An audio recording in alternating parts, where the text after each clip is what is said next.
Hello everyone, আসসালামু আলাইকুম। সবাই কেমন আছেন? আশা করতেছি ভালো আছেন। সবাইকে শুভ সকাল। তো এতে দেখতে পাচ্ছেন আমি কিন্তু কাঁচকলা দিয়ে ইলিশ মাছ দিয়ে রান্নাবো আর সাথে করলা ভাজি করবো। করলা ভাজিটা কিন্তু একদম গরমের টাইমে পারফেক্ট। আর কলা সিল্কাগুলো কিন্তু আমি ভর্তা করব, তার জন্য রেখে দিয়েছি। কারণ আগের কালের মা চাচিদের দেখতাম এগুলো ভর্তা করতো কালিজিরা দিয়া।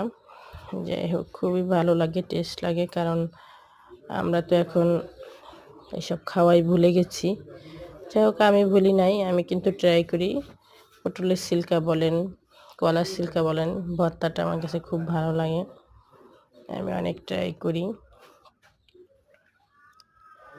দেখতেই পাচ্ছেন মাছগুলো একদম মেখে নিচ্ছে।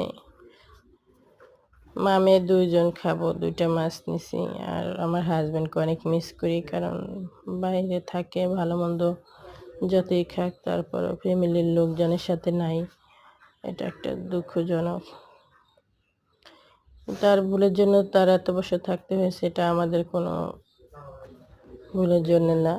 যাই হোক, আল্লাহ তাআলা শেষ করে যেন বাংলাদেশে নিয়ে আসে। আপনাদের ভাইয়ার জন্য সবাই দোয়া করবেন, আর আমিও আমার হাজব্যান্ডের জন্য অনেক দোয়া করি, আর প্রবাসী ভাইয়াদের জন্য অনেক দোয়া করি। সবাই ভালো থাকবেন। আল্লাহ হাফেজ।